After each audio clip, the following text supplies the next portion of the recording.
Você olha assim, você fala assim, eu não trabalhei fisicamente.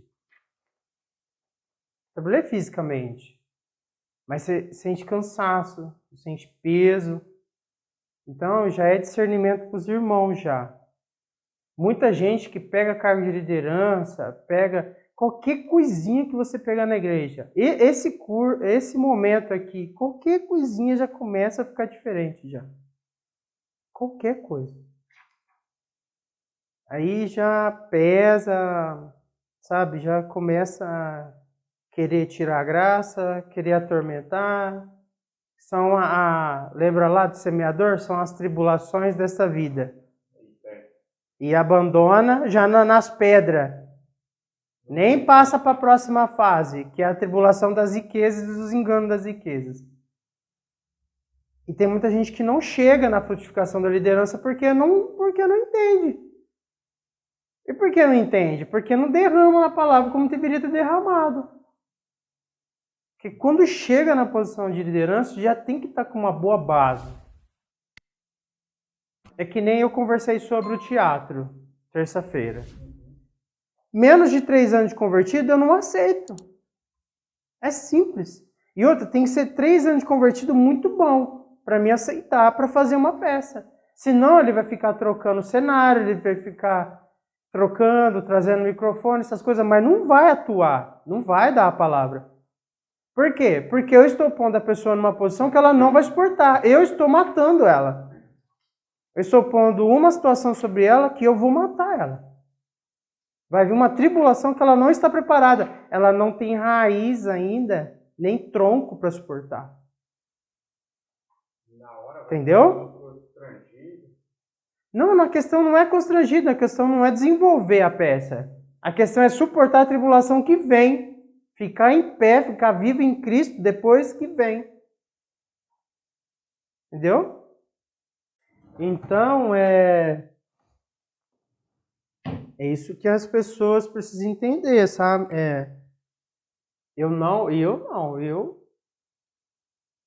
Quando eu li isso no curso, eu não concordei.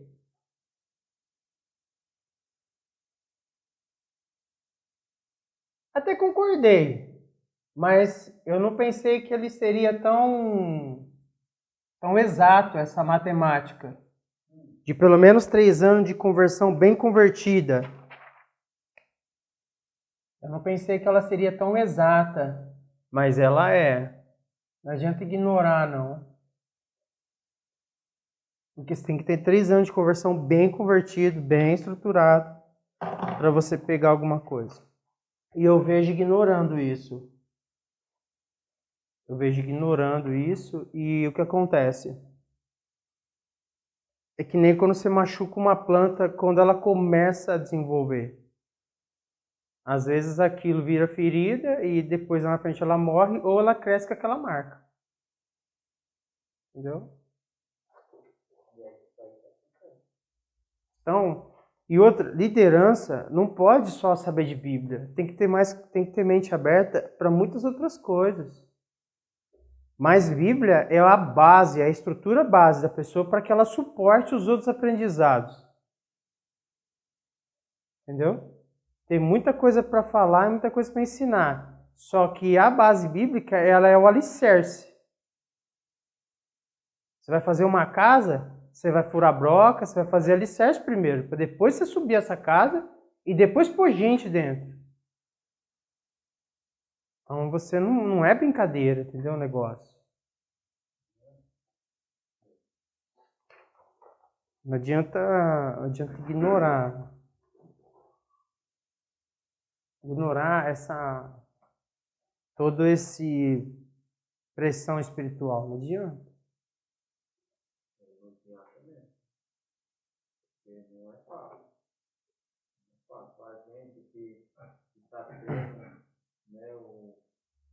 Os estudos, o ensinamento assim, corretamente já não é fácil.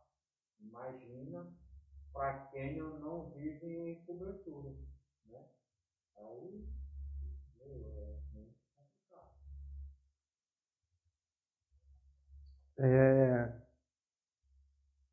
Pessoa que não tem base bíblica, ela não entende o que é estar em submissão a outra pessoa. Pessoas que não têm base bíblica, não têm ensino bíblico, elas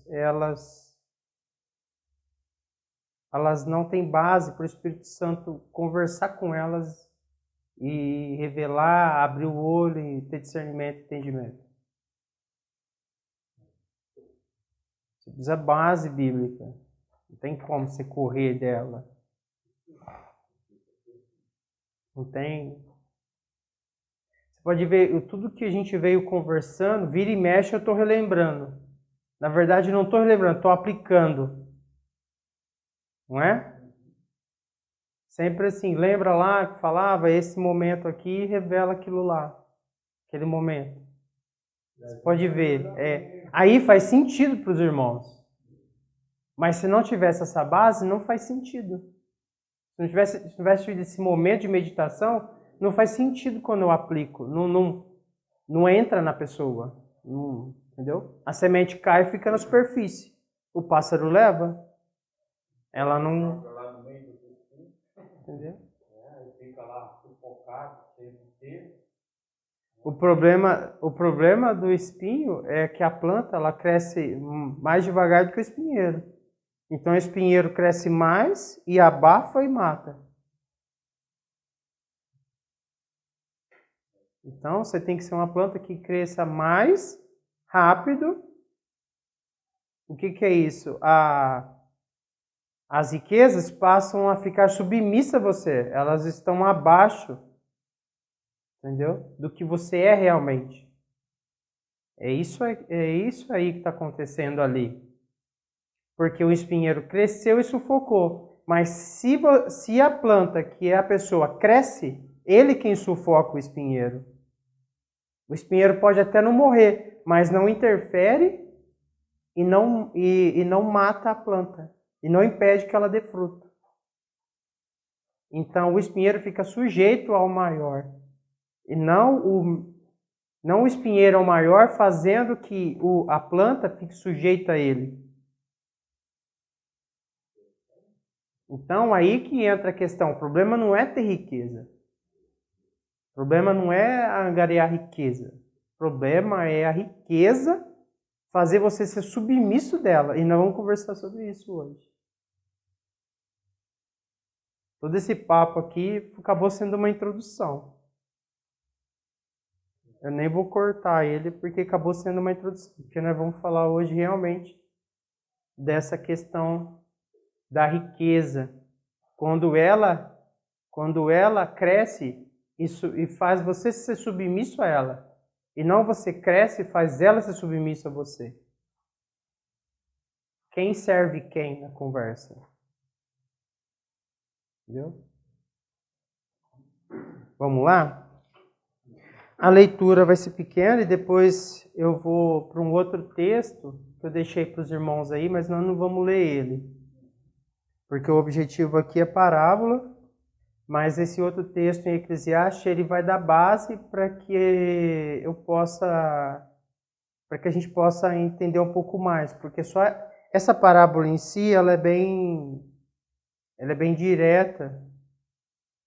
Então, eu tive que pegar um outro texto para dar uma meditação melhor para nós, que é em Eclesiastes. Então, nós vamos fazer essa leitura e depois, conforme eu for meditando, eu vou começar a trazer o que Eclesiastes fala, que ele acaba expressando em palavras para nós. Ele acaba explicando, ele acaba estando assim ele não confronta, né? Ele vem no mesmo fluxo do ensino dessa parábola e acaba agregando e ajudando o entendimento e a exposição do texto.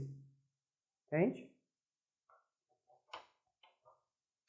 Eu vou ler, aí depois o irmão José, o irmão Manuel, tá? Mais um de cada vez, para ficar bem nítido, amém? Ó, vem junto comigo acompanhando. Presta atenção em ponto e vírgula, 2 pontos, entendeu? Ponto de interrogação, para ver a entonação, a altura da voz, a velocidade da leitura, para que vocês entendam, na hora que vocês forem ler, tentar reproduzir. Amém? Alguém da multidão lhe disse. Alguém da multidão lhe disse. Não, eu vou ler o versículo todo, aí depois vocês vão ler. Alguém da multidão lhe disse: Mestre, disse a meu irmão que divida a herança comigo. Pode ler. Alguém da multidão lhe disse: Mestre, diz a meu irmão que divida a herança comigo. Bem, sou José agora. Isso, já em seguida o senhor já pode ler quando terminar. Alguém da multidão lhe disse: Mestre, diz a meu irmão que divida a herança comigo. amém. Agora eu vou ler. Respondeu Jesus: Homem, quem me designou juiz ou árbitro entre vocês? Note que é uma pergunta. Homem, quem me designou juiz ou árbitro entre vocês? Amém? Pode ler. Respondeu Jesus: Homem, quem me designou juiz ou árbitro entre vocês? Amém. Respondeu Jesus: Homem, quem me designou juiz ou árbitro entre vocês? Árbitro. Árbitro. Consegue? Vamos lá, devagar. Árbitro. Agora mais rápido. Árbitro. Árbitro. Ar primeiro. Ó. Note que tem um acento aí.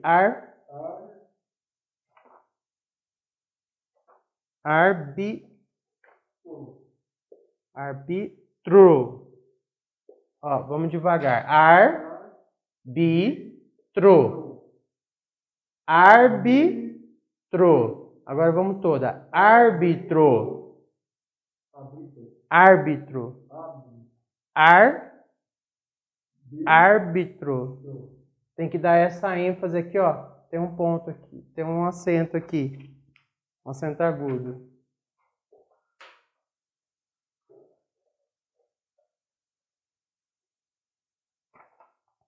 Agora eu vou ler o 15. Então lhes disse: Cuidado. Não acho que tem um ponto de exclamação. Cuidado. Fiquem de sobreaviso contra todo tipo de ganância. A vida de um homem não consiste na quantidade dos seus bens. Note que, então lhes disse, 2 pontos. Cuidado, tem um ponto de exclamação. Depois tem um ponto e vírgula ali no ganância, para dar ênfase na palavra ganância. E depois ele conclui. Então eu vou ler de novo, ó. Então lhes disse: Cuidado, fiquem de sobreaviso contra todo tipo de ganância. A vida de um homem não consiste na quantidade dos seus bens. Entendeu? Quando você está lendo, às vezes muitas pessoas não estão acompanhando. Então, quando você lê dessa forma, lendo a palavra bem nítida, bem claro e com essas entonações, a pessoa ela acaba recebendo melhor. Porque ela nota no tom da palavra a importância do texto, a importância da mensagem. Porque o que eu vejo aqui, ó? Puxando o 14 até o 15, ó. Ele vai responder para o rapaz: Homem, quem me designou árbitro entre vocês? Respondeu aqui, ó, para o rapaz. Agora ele vira aqui, ó, para os discípulos e fala: Cuidado, fiquem de sobreaviso contra todo tipo de ganância. Entendeu? Ele responde aqui e já vem aqui para os discípulos agora. Vem aqui já para o ensino agora. Ele já está dando a entrada para o ensino da parábola. Certo? Pode ler o 15. Então lhe disse: cuidado, fiquem de sobreaviso contra todo tipo de ganância. A vida de um homem não consiste na quantidade dos seus bens. Amém. Seu José agora. Então lhe diz: cuidado, fique de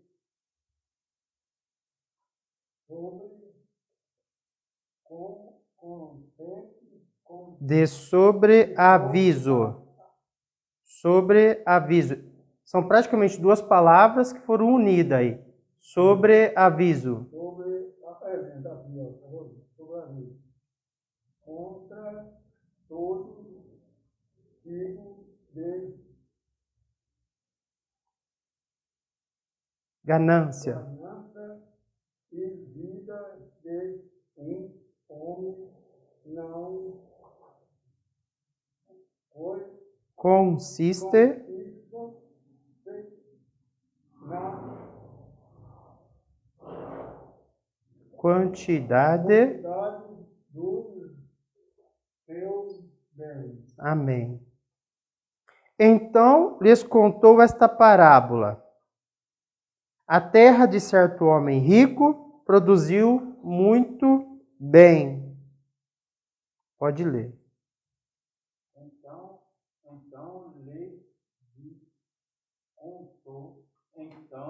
Lhe contou esta parábola à terra de certo homem rico produziu muito bem.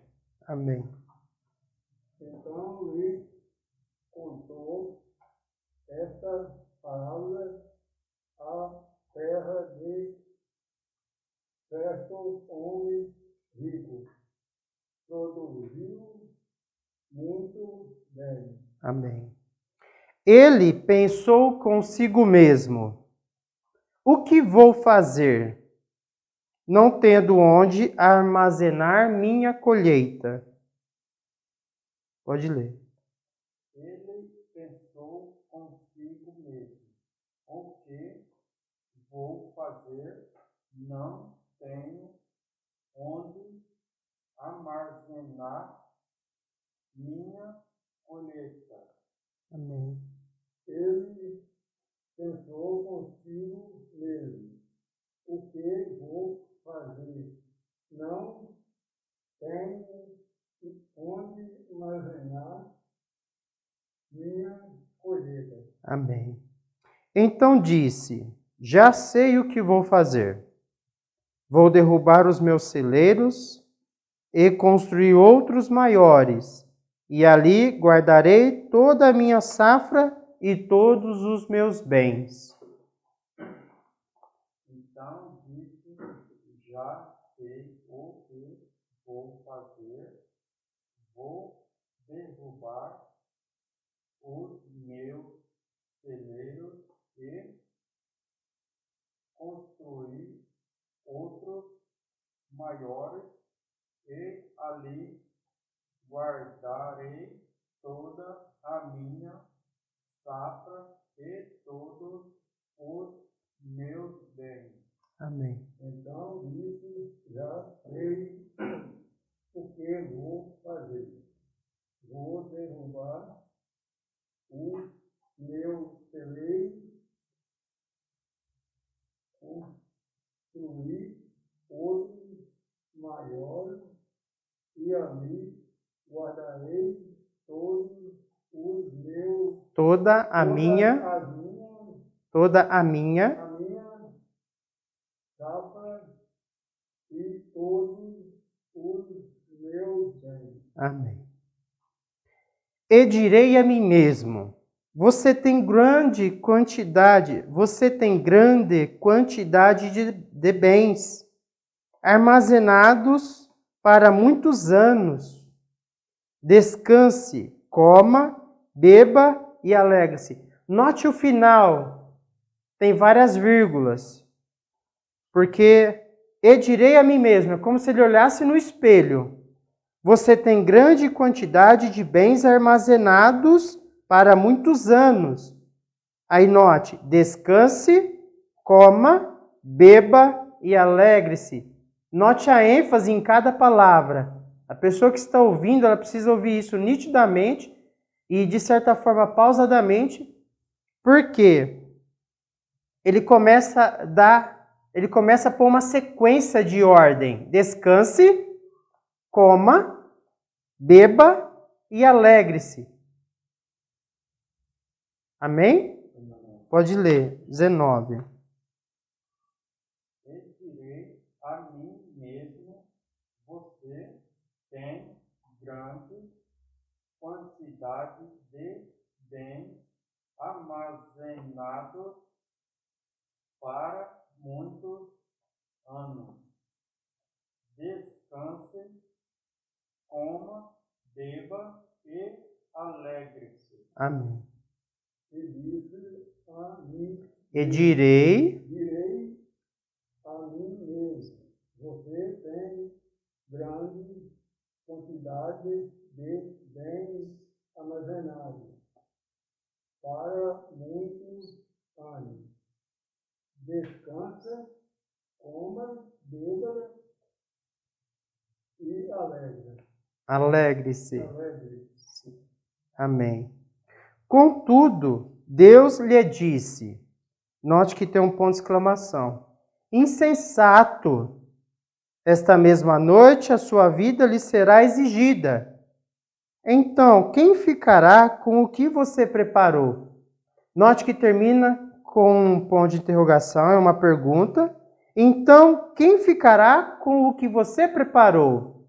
E ele começa com uma exclamação lá depois dos dois pontos.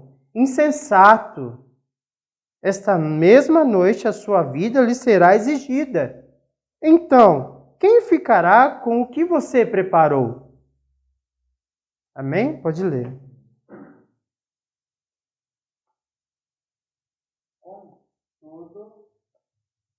Contudo, Deus lhe disse, insensato, esta mesma noite a sua vida lhe será exigida.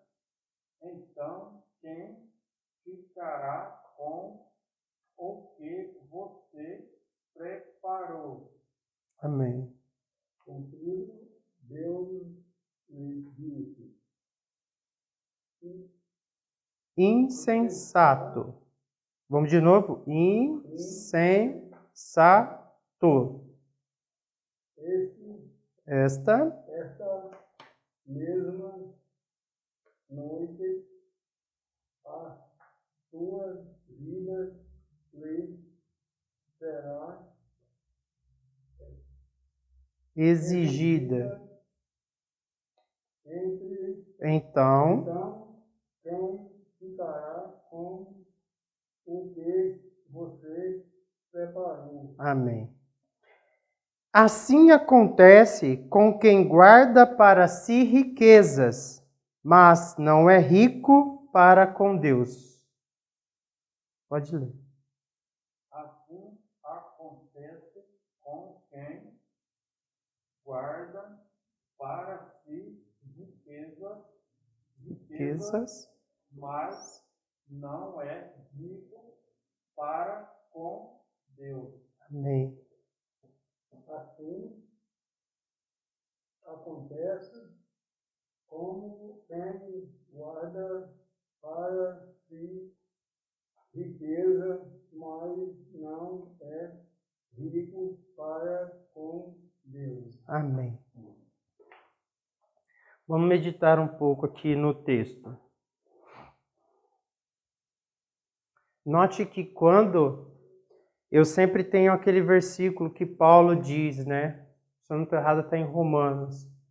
Eu não me envergonho do Evangelho de Cristo, porque é poder de Deus para a salvação. Em Hebreus vai dizer que a palavra é viva e eficaz, apta para discernir. Então, a língua portuguesa ela exige entonação para que você dê o peso da mensagem. Ela exige que você não tenha vergonha. E quando você lê, você dá o peso. Por quê? Porque nós estamos com uma adaptação do texto original trazido para a nossa língua. Então, a pessoa que lê o texto original, ele entende da gramática, entende das expressões, então ele busca expressões na língua para que revele aquelas palavras, para que revele aquela mensagem que está lá no original. Então, quando a gente lê, a palavra ela é viva quando a gente lê ela de forma viva. Você não pode ter vergonha de ler ela. Ela tem que ficar viva quando você lê. Insensato.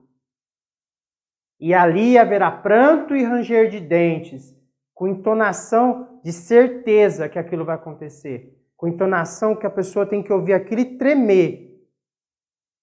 Que aquilo tem que entrar dentro dela e ecoar dentro dela. Porque só assim a palavra é viva. Só assim ela vai ser eficaz. Porque se você lê para dentro, porque quando você lê acreditando, você lê para fora, com força, com entonação. Você levanta a voz no momento certo, abaixa. Entendeu? Porque a pessoa ela tem que tremer na hora que ouve. E ali haverá pranto e ranger de dentes. A pessoa tem que tremer na hora que ouvir um negócio desse. A pessoa tem que ter medo. Porque o respeito, primeiro, ele antecede o medo. Um filho só respeita um pai porque antecedeu o medo. Porque ele só vai entender o que é respeito, o que é se submeter a uma autoridade lá na frente. Então, o princípio do respeito foi o medo. Foi a palavra dada e a execução. Foi conversado, não obedeceu. Não obedeceu, conversa, vai para a vara da disciplina. Claro que tem que saber fazer isso. Tem que saber fazer isso. Se não souber, não faça. Porque tem muita gente que não sabe aplicar. Só sabe aplicar a vara. Não sabe entender que momento é que você vai aplicar a vara. Que momento que você vai partir para uma vara. Porque se você bater numa criança enquanto ela não tiver discernimento, é em vão. Se ela for muito pequena, você pode ver que você bate, ela continua fazendo a mesma coisa. Assim é o novo convertido também.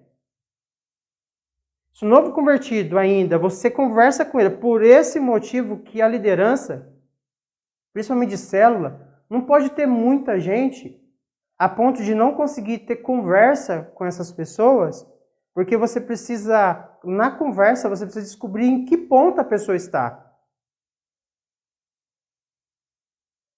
Liderança é um negócio muito sério. A igreja deveria trabalhar um pouco mais sério essa questão de liderança. Não sair dando célula assim de qualquer forma. Precisa ter uma experiência de vida também, precisa ter uma bagagem por trás de vida também. Então não adianta você bater num novo convertido se ele não entende ainda, não tem discernimento. Não adianta você trazer disciplina sobre aquilo, ele não entendeu ainda. E se você pega uma pessoa sem esse discernimento e já coloca como liderança, vai ser um imaturo formando imaturo. Não sabe o jeito de falar, não sabe a hora de corrigir, não sabe as palavras. Então, a palavra ela é viva quando você entona ela. No momento de levantar a voz, levante. Na hora de baixar, abaixa. Na hora de dar uma pausa, porque assim, mestre, diz a meu irmão que divida a herança comigo.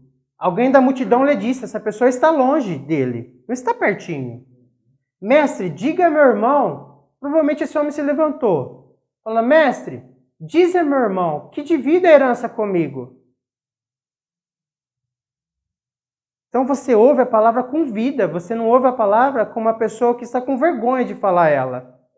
É uma pessoa que acredita que aquilo aconteceu. Então, se você não crê, não acontece. O Espírito ele não assina embaixo. Se você trêmulo, titubeando, o Espírito não consegue dar autoridade para convencer do pecado, da justiça e do juízo. Então, o versículo 13 começa: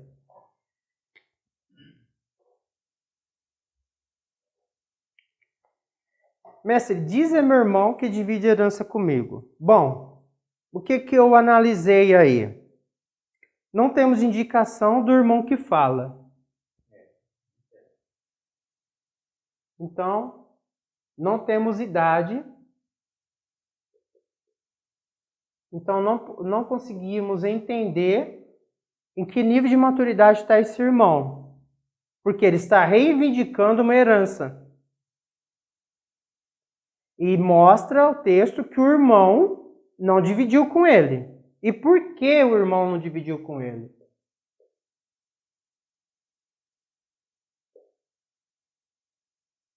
Será que ele tem direito? Será que ele está numa idade para receber herança? Será que ele não está querendo antecipar a herança, como o filho pródigo? Não é? A questão de irmãos era dado ao primogênito. Quando o pai morre, é dado ao primogênito. O primogênito é o primeiro filho homem. Então ele é o mais velho. Então é dado ao primogênito a garantia da distribuição da herança, o dobro da porção de cada um dos seus irmãos. O primogênito cuida da viúva, o primogênito ele vai assumir o lugar do pai na administração agora dos bens. Por isso que Deus interfere na questão entre Jacó e Esaú. Esaú não se mostra. Você vê que Deus já no ventre já sabe quem vai ser o que quando crescer para receber o bastão de Abraão. Abraão passou o bastão para Isaac. E agora Isaac vai passar o bastão para um dos seus 2 filhos. E Deus já sabe no ventre quem vai ter atitude de homem para honrar o bastão. Não só uma herança de bens, mas uma herança espiritual. Uma semente viria, a semente é Cristo, viria daquela linhagem. Então não é brincadeira. Então o primogênito, ele assume o lugar do pai. Se a mãe é viva ainda, ele vai cuidar da mãe. Então porção dobrada. Porção dele e da mãe. Ele não vai poder abandonar a mãe, vai ter que honrar seus compromissos, vai ter que ter uma maturidade diferente, porque ele precisa administrar, ele precisa ter discernimento agora sobre os outros irmãos, para não pôr tudo a perder. Então ele precisa ter uma autoridade. Ele tem uma autoridade diferente do primogênito. E ele precisa honrar isso. E também passa uma impressão para mim, nessa fala, que mestres acabavam intermediando essas questões. Porque da onde que esse jovem tira a ideia de pedir para Jesus intermediar isso? Porque ele está solicitando um intermédio, certo? Ele está solicitando assim, use a sua autoridade de mestre e venha conversar com o meu irmão para que ele divida a herança comigo, porque eu entendo que não está acontecendo a divisão da herança. Então, nisso veio na minha cabeça, ele tem idade para receber herança? Será que ele não está sendo protegido pelo irmão? Porque se o irmão dá herança e ele não tem maturidade ou não tem idade, vai pôr a perder. Então é melhor reter e ele ter o que comer, ter o que beber, ter o que vestir. O irmão está estabilizando as coisas para que quando ele tiver idade ou maturidade, porque idade e maturidade não andam junto.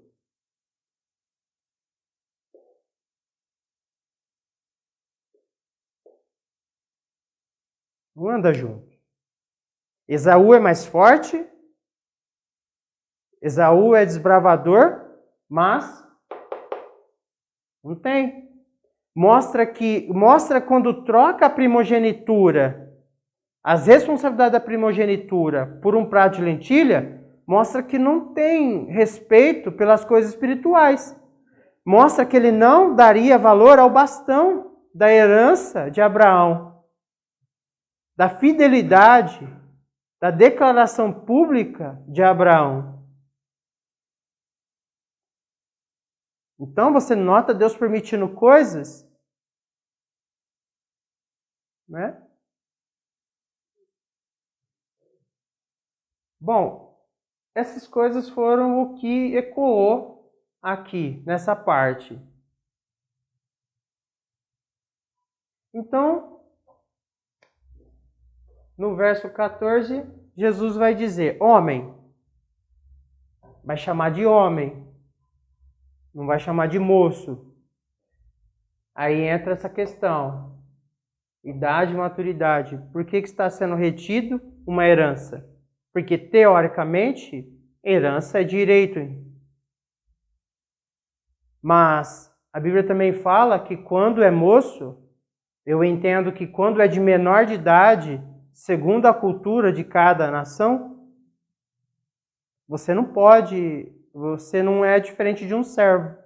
Você passa a ser diferente de um servo depois de uma certa idade. Não é? Homem, quem me designou juiz ou árbitro entre vocês? Então nós temos Jesus falar, quem me designou?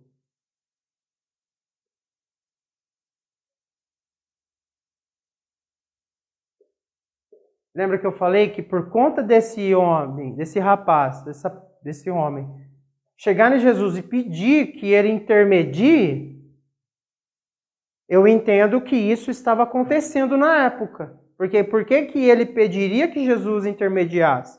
Então Jesus fala para ele, quem me designou? Coisas naturais se resolvem no natural.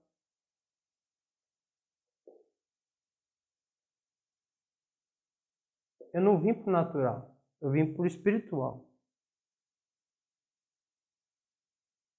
Essa é uma questão natural. Você resolve aonde? Com o juiz?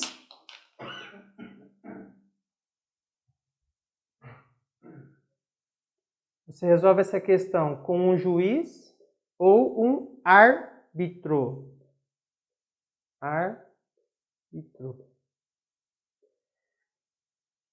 O juiz, ele interpreta e aplica a lei. Então, se ele tinha direito da herança, por que ele não recorreu a um juiz? Não é?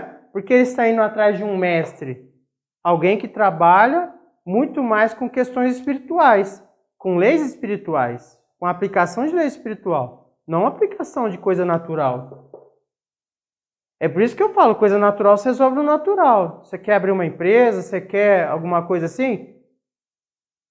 Você tem que seguir os meios naturais. Você tem questões de leis de homens para obedecer, tem questões para ser atendida, cada empresa, cada situação é uma adequação. Entendeu? O juiz, ele interpreta e aplica a lei. O árbitro, eu fui pesquisar e acabei, assim, tendo uma surpresa. Porque quando eu fui pesquisar sobre árbitro, na internet eu recebi a seguinte descrição. Pessoa que, escolhida por um tribunal ou pelas partes interessadas, resolve questões judiciais. Então a palavra árbitro usada aqui está correta. Porque no significado da palavra na língua portuguesa, permite isso. Então, pessoa que é escolhida por um tribunal ou pelas partes interessadas, no caso aqui, entre os dois irmãos. Então Jesus fala assim, quem me designou para ele? Aí tem a segunda, entendimento de árbitro, que é juiz que dirige uma competição esportiva e garante que as regras sejam respeitadas. Mas ele está sendo chamado de árbitro, mas ele está acontecendo o quê? Ele está interpretando uma lei e aplicando dentro de uma competição. Certo? Então ele é árbitro, porém ele faz função de juiz. Entendeu? Eu acredito que acaba não usando, você vê, acaba não usando muito juiz, porque a palavra juiz tem um peso maior e fica mais a cargo de leis, não é? Que manda prender a pessoa, que manda decidir algumas coisas. Então acaba se usando mais árbitro, mas normalmente a gente acaba ouvindo muito também o juiz, não é?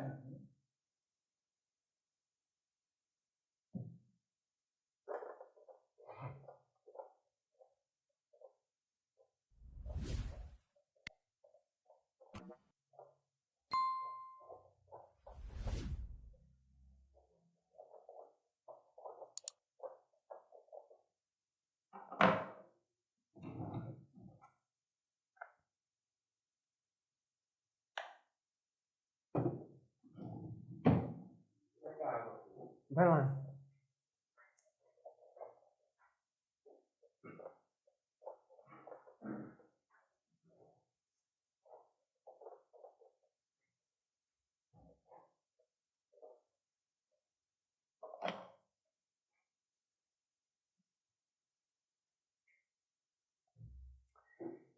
Então, Jesus vai continuar.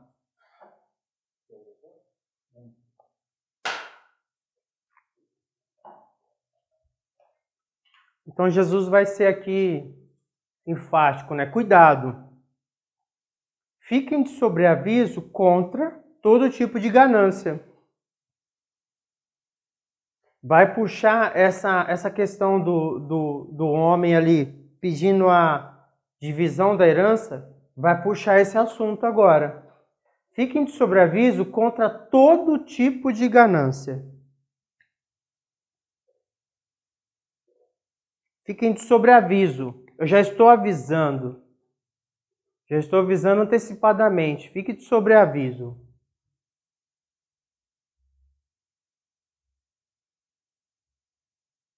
Sobreaviso. Pode ver que ele vai falar contra. Esteja contrário. Todo tipo de ganância. Não é só um tipo de ganância. E ele coloca um ponto e vírgula aqui para que você pare nessa palavra. Para que você dê uma ênfase nessa palavra, ganância. Contra todo tipo de ganância. Então a questão não é só dinheiro, a questão não é só bens. É tudo que você ter ganância, ter avareza de querer ter muito. Então já esteja de sobreaviso contra todo tipo de ganância. A vida de um homem não consiste na quantidade dos seus bens. Na palavra, Deus vai falar assim, meu é o ouro e minha é a prata. O que eu interpreto ali? Se vocês todos morrerem hoje, fica tudo aí, só eu que fico vivo nessa conversa. Se todos vocês morrerem de um dia para o outro, tudo isso aí fica aí, isso aí tudo é meu. Você não leva isso consigo. E Jesus vem batendo firme nessa questão. Tem um tesouro no céu, onde a traça e a ferrugem não corroem. Tem um tesouro no céu. Não tenha um tesouro na terra. Porque onde está o seu tesouro, ali estará o seu coração. Então, esteja de sobreaviso contra todo tipo de ganância. Porque a vida de um homem não consiste na quantidade dos seus bens. E nós temos muito isso hoje. É muito contextual. Hoje, a vida de uma pessoa ser o que ela tem. Ela é respeitada e ouvida quando ela tem.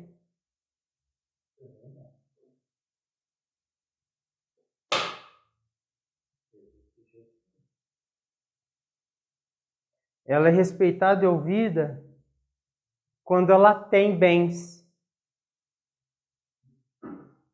Ela pode ter uma boa palavra, um bom conhecimento, uma boa leitura, mas se ela não tiver bens, ela não for uma pessoa abastada, ela dificilmente vai ser ouvida.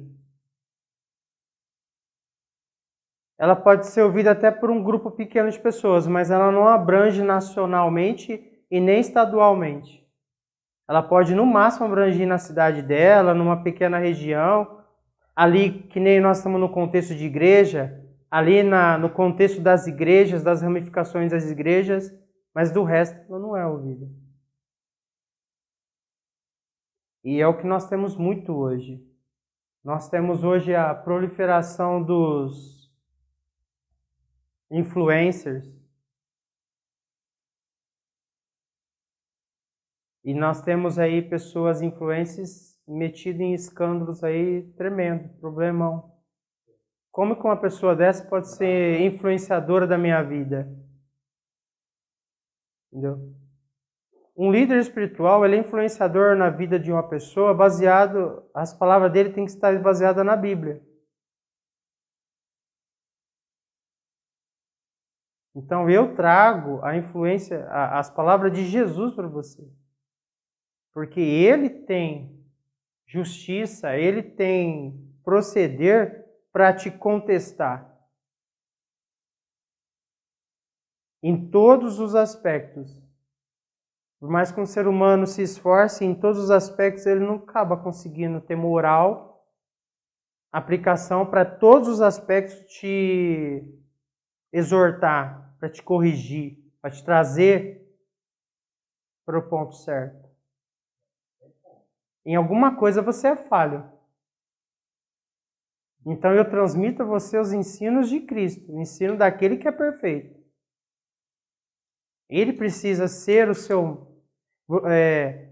existe uma questão de hierarquia de respeito. Sim, você precisa respeitar seu pastor presidente, seu líder. Porém, essas pessoas têm que trazer para você a pessoa de Cristo, os ensinos dele. Com certeza ele está num patamar, não é? Já de espiritualidade, já de maturidade. Com certeza ele vai ter muito a dividir com você, experiências, discernimento. Mas os ensinos de Cristo, é a pessoa de Cristo que tem autoridade absoluta, incontestável, caráter absoluto, incontestável. É ele. Porque que você vê igrejas se desfazer quando um pastor peca, cai em pecado. Quer dizer que essa igreja não se embasou. Lembra que a gente começa a conversa com base, estrutura de base antes de levantar uma casa? Por quê? Porque essa igreja, essas pessoas que se desviam quando um pastor cai, é porque a base dela não é Cristo. A rocha deles, que nem aquela... Vamos ver essa parábola ainda? Que aqueles que ouvem a minha palavra e as praticam, é como o homem sensato que construi a sua casa, a sua fundação sobre a rocha, não sobre a areia. Homem é areia. Você nunca pode pôr sua fé, você nunca pode pôr um homem acima de Cristo. Por isso que muitas pessoas caem quando um pastor cai. Elas se desviam, nunca mais vai para a igreja. Por quê? Porque eles não puseram a sua casa na rocha, que é Cristo, e puseram na areia, que é homem. No verso 16 vai dizer: e lhes contou esta parábola. A terra de certo homem rico produziu muito bem. Então, a terra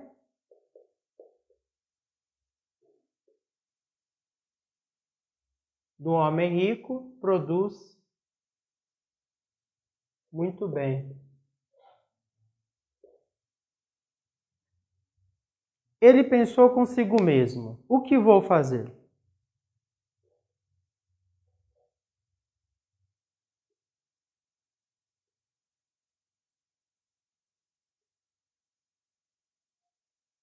que vou fazer? Não tenho onde armazenar minha colheita. Quer dizer que fala-se em celeiros, certo? Então, entendemos que no mínimo são 2. Se 2 celeiros deu até esse momento,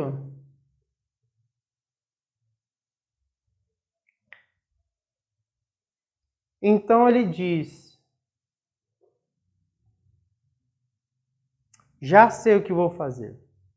Vou derrubar os meus celeiros e construir outros maiores.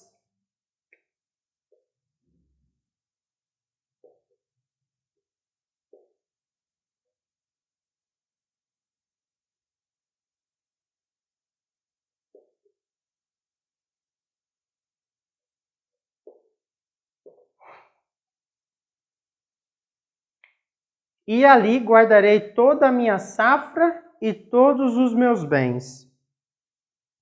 Então note que o celeiro, ele não guarda somente a produção da terra. Ele guarda a produção da terra, que é a safra, e também bens, coisas. E direi a mim mesmo, e direi a minha alma: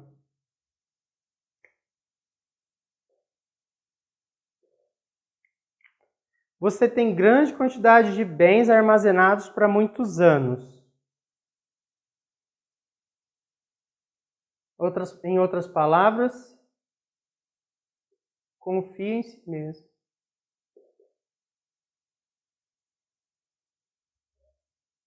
Confie em sua própria provisão.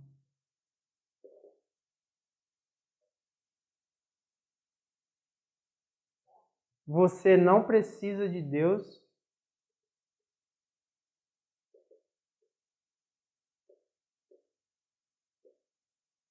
para te prover. Lembra quando os discípulos dizem para Jesus: ensina-me a orar? Dá-me o pão de cada dia, dá-me hoje. Jesus vai falar no Sermão da Montanha: não estejais ansiosos com o que há de comer, o que há de beber. Então, note que as palavras, elas são uma, mas os entendimentos são vários. E todos eles são contra a provisão de Deus ser o seu provedor. De você depender de Deus, dependência de Deus, confiança em Deus. Não confiança nos bens materiais. Não confiança no natural. Aí ele vai dizer, olhando, acredito que uma pessoa dessa olha no espelho e diz, não é? Primeiro ele diz, descanse, já trabalhou demais. Coma, aproveite, comer e beber.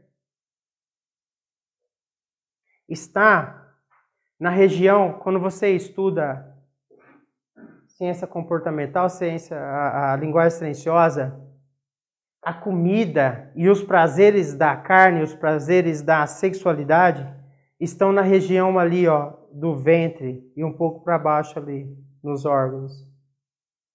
Ventre é onde está o seu estômago. E os órgãos, então, quando você come e bebe, você sustenta a carne. E desce um pouquinho mais, você sustenta ali o seu égua, não é? Essa alegre. Então, aonde está a sua alegria? No comer e no beber. Em ter segurança. Você tem na sua mente uma segurança de provisão.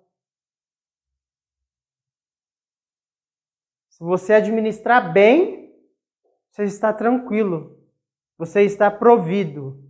Você não precisa de Deus. Vendo o perigo das palavras? Eu tenho 1 milhão na conta. Eu posso parar de trabalhar, descansar, comer e beber e me alegrar. A minha provisão está onde? Nos bens materiais. No que eu semeei e colhi na safra da sua terra, da sua empresa, daquilo que você manuseou ali para multiplicar e te trazer provisão de dinheiro, de comprar as coisas. Note como que é perigoso as palavras. Contudo, Deus lhe disse, insensato. As palavras dele, não é? Diante do ecoar da sua alma, Deus diz, insensato. Insensato. Esta mesma noite que você está planejando isso, sua vida lhe será exigida. Então, quem ficará com o que você preparou? Quer dizer, você pegou toda a abundância que caiu na tua mão e pensou só em você mesmo. Não tem nenhuma prata e nenhum ouro no céu. Não tem nada, não tem uma obra que suporte passar pelo fogo. Então quer dizer que ele é rico diante dos homens e pobre, miserável diante de Deus. E Jesus vai concluir, assim acontece com quem guarda para si riquezas, mas não é rico para com Deus.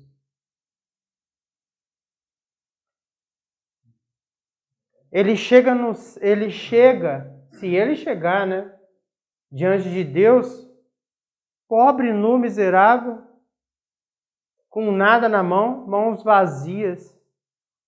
A sua vida foi vazia, vã.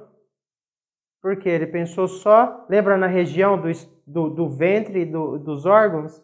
Ele pensou só ali. Em comer e beber para prover a sua carne e se alegrar. Ele ficou só ali. Ele não conseguiu semear nada diante de Deus porque a vida dele foi só natural. Foi só no natural. E ele acaba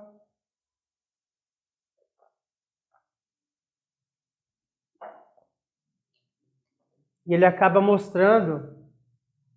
Note que Jesus está falando, eu vejo assim, eu vejo um momento, nesse dia, assim, naquele dia, ele olha a produção, vê que não está cabendo no celeiro, e ele fala, onde eu vou guardar tudo isso? Os meus celeiros, não é só um, os meus celeiros não cabem tudo isso. Quer dizer, os celeiros proveu ele todo aquele tempo. Mas aí ele diz, construir outros maiores. Vou guardar tudo isso e vou descansar. Vou descansar baseado em quê? Baseado no que eu tenho. Não vou descansar em Deus, que Deus irá me prover. Não vou pegar e encher todos os meus celeiros e ter para mim e semear agora na vida de outras pessoas. Lembra que eu falei uns tempos atrás que a pessoa nunca se farta? Nunca chega o momento que ele vai semear no reino? É uma casa, é 2 casas, é 3 casas, é 1 carro, é 2 carros, é 3 carros. E depois E nunca chega o momento dele semear no reino. Nunca chega. Nunca basta.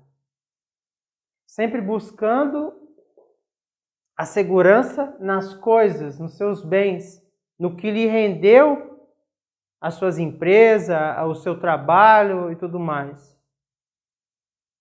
ele fala no seu coração: eu não preciso de Deus como provedor. Eu consigo gerenciar no natural e viver.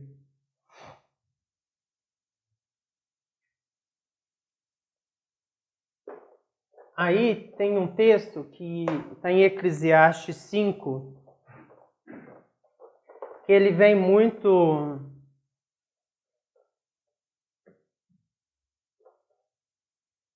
reforçar tudo isso que Jesus falou.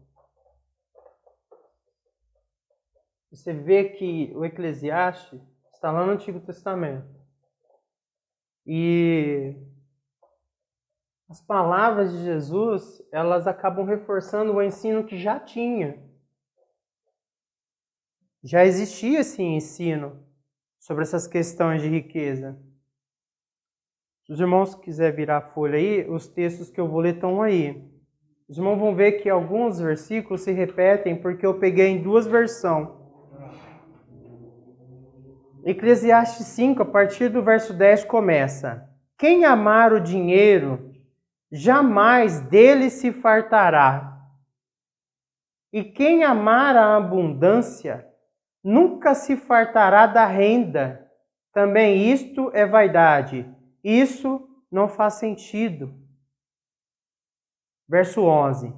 Quando aumentam os bens, também aumentam os que os consomem. E que benefício trazem os bens a quem os possui, senão dar um pouco de alegria aos seus olhos? Quer dizer, quando aumenta os bens, também aumenta os que os consomem. Quer dizer, uma balança sempre buscando equilíbrio. Você adquire mais bens, automaticamente vem uma justiça sobre você para que haja consumo daquilo.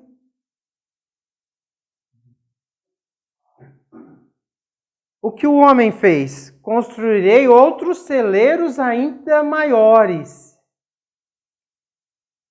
Então, que benefício trazem os bens a quem os possui, senão dar um pouco de alegria aos seus olhos? Quer dizer, os bens devem ser submissos a você, devem servir a você. Você ser feliz quando você tem e você destina uma parte disso para a felicidade de outras pessoas. Porque nisso você se alegra, em ter para dar, em ter para abençoar. Você já viu pessoas bem-sucedidas começar a ter problemas com filhos perdidos em drogas, prostituição, e o pai começa a gastar rio de dinheiro com clínica, com recuperação. Às vezes com advogado para tirar o filho da cadeia. Por quê? Porque construiu celeiros ainda maiores. Então vem uma justiça sobre ele que precisa equalizar, essa balança precisa, porque aquela questão de dar o pão de cada dia, o pão de cada dia nos dá hoje, ela vem sobre o ser humano. Aquela oração é uma receita de uma justiça de Deus. Se perdoares o seu próximo, então você terá o perdão de Deus. Perdoa-me, Senhor, como eu perdoo os meus devedores. Entendeu? Você vê que é uma equação de justiça. No versículo 11, diz a mesma coisa, só que em outra linguagem. Onde os bens se multiplicam, ali se multiplicam também os que deles comem. Quem mais proveito, pois, tem os seus donos, os donos desses bens que se multiplicou. Pois, quem mais proveito, pois, tem os seus donos, do que os ver com os seus olhos. Doce ou agradável é o sono do trabalhador, quer coma pouco, quer muito. Mas a fartura do rico não o deixa dormir. não lhe dá tranquilidade para dormir. Pode ver que pessoas muito ricas, aí tem que contratar segurança, morar em lugares mais caros, mais seletivos. Note a equação da balança. Vem para consumir isso. Por quê? Produz muito os seus bens, produz muito aquilo que ele investiu e ele guarda para si. Aí a justiça da equação vem para balancear isso. São seguros de casa, seguros de carro. E você vê que carros mais caros e mais novos, IPVA maiores, seguro maior. Note que se ganha mais, porém se gasta mais para manter. Então a equação da justiça de guardar para si vem. Pode ver, vem. São prejuízos, catástrofes vêm, prejuízos, e aí começa a agir na balança, e aí ele nunca se farta. Por que nunca se farta? Porque sempre está acontecendo alguma coisa, está tirando, porque ele tem necessidade de ver um número cada vez maior na conta bancária ou um número de bens, de conquistas maiores. Você vê a justiça de Deus vindo. A justiça de Deus ela não está condicionada se você é crente ou não. A justiça de Deus está condicionada sobre todas as pessoas que estão na terra. Porque se nós lemos a Bíblia e acreditamos, quando aconteceu o dilúvio, dali para trás não me interessa mais. O que me interessa é dali para frente. O acontecimento do dilúvio mostra que dali para frente, todos são irmãos. Todos descendem daqueles três homens que sobrou, os 3 filhos de Noé. Entendeu? Então, o sono do trabalhador é agradável.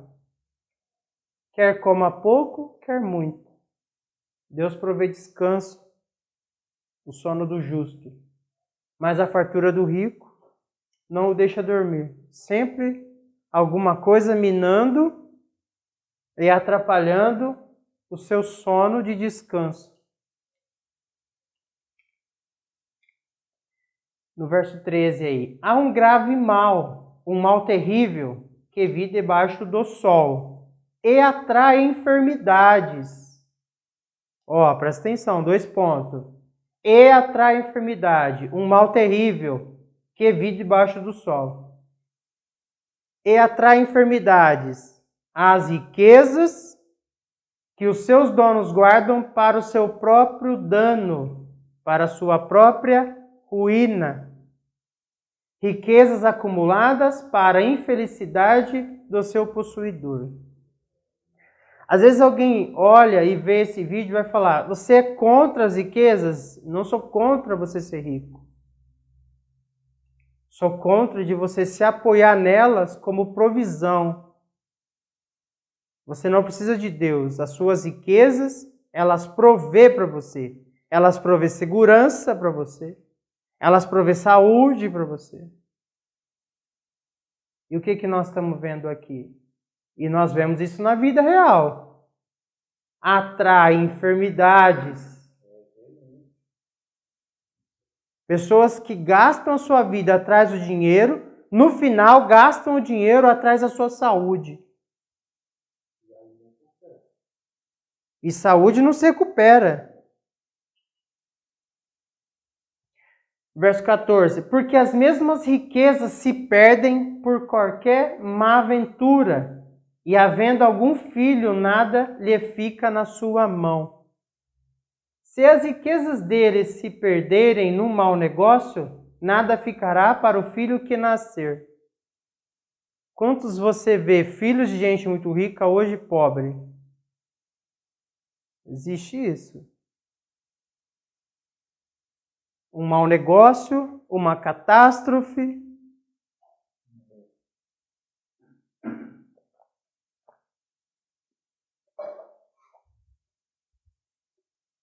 Verso 15. Como saiu do ventre de sua mãe, assim nu tornará, indo-se como veio, e nada tomará do seu trabalho que possa levar na sua mão. Os faraó enterrou seus tesouros, e os saqueadores foram lá e pegaram tudo. Nada se leva. Verso 16. Assim que também isto é um grave mal que, justamente como veio, assim há de ir. E que proveito lhe vem de trabalhar para o vento, e de haver comido todos os seus dias nas trevas, e de haver padecido muito enfado, e enfermidade, e furor. Passa toda a sua vida nas trevas com grande frustração, doença e amargura. Verso 16 e 17, eles estão separados, mas eles é continuação do outro. Por isso que eu li eles. Pode ver que o verso 16 termina com vírgula, e não termina com ponto. Então o pensamento é concluído no 17, com uma pergunta. E de haver comido todos os seus dias nas trevas, e de haver padecido muito enfado, enfermidade e furor. É uma pergunta, um questionamento. E no verso 16 começa, assim que também isto é um grave mal, que justamente como veio, assim há de ir. E que proveito lhe vem de trabalhar para o vento? Quer dizer, trabalha para o vento no sentido que não leva. Como veio, nu volta. Do pó vieste, ao pó voltará. 18. Eis aqui o que eu vi. Quer dizer, está escrevendo o que vê no dia a dia. Olhando com os seus olhos, vê. Ouvindo com os seus ouvidos, entende. Eis aqui o que eu vi. Uma boa e bela coisa. Comer e beber. E esse gozar é no sentido de se alegrar. E gozar cada um do bem de todo o seu trabalho, em que trabalhou debaixo do sol, todos os dias de vida que Deus lhe deu, porque esta é a sua porção. Lembra que Jesus, o pão de cada dia, nos dá hoje? Dá-nos hoje o pão de cada dia? Então você vê que ele traz, em outras palavras, o que está escrito já. Tem muitas coisas que Jesus fala, e Paulo também fala algumas coisas. O que é? É um versículo ecoando dentro dele, e isso passa a ser verdade absoluta, por quê? Porque ecoa um versículo e acontece uma adaptação para o momento e para a situação. Então ela passa a ser uma verdade absoluta porque ela está baseada em uma verdade absoluta. E a verdade absoluta é só a verdade de Deus. Verdade de homem é relativa. Quem escreveu, quem falou. E muitas vezes não se sustenta essa verdade de homem. São por conta do poder, se impõe e as pessoas... E isso é uma verdade hoje e é uma verdade sempre. Você pode ver o livro de Jó. Quando Jó cai na miséria, até gospe na cara dele. Mas quando ele era rico e doava e ajudava as viúvas, os órfãos, sentavam-se à praça em volta dele para ouvir os seus conselhos, ouvir as suas palavras, a sabedoria de Deus que saía dele. Assim é o ser humano. Por isso que Deus enriquece alguns homens, porque ninguém quer ouvir pobre. 19. E a todo o homem a quem Deus deu riquezas e bens, e lhe deu poder para delas comer e tomar a sua porção e gozar do seu trabalho, isto é dom de Deus. Note que o verso 19 começa assim. E a todo o homem a quem Deus deu riquezas e bens. Abraão era um homem rico, porém Deus era predominante no seu coração. No verso 19. e a todo homem a quem Deus deu riquezas e bens, e lhe deu poder para comer delas, quer dizer, deu saúde. Então, se tem bens e riquezas e tem saúde e dorme, é porque está sabendo administrar as riquezas. E essas riquezas vêm de Deus. Porque Deus dá poder também para que delas comer e tomar a sua porção, quer dizer, a porção do dia. E gozar do seu trabalho, estar alegre com o seu trabalho. O seu trabalho não é um enfado, não pesa o seu trabalho. Isto é dom de Deus, porque não se lembrará muito dos dias da sua vida, porquanto Deus lhe enche de alegria o seu coração.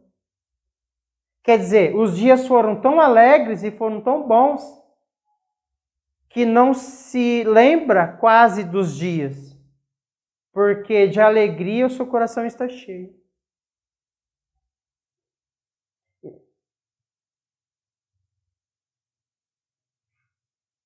Amém? Você vê que Eclesiastes 5 aí vai trazer muito no mesmo sentido, no mesmo fluxo dessa parábola. E confirma, né, muitas coisas que nós vemos no dia a dia.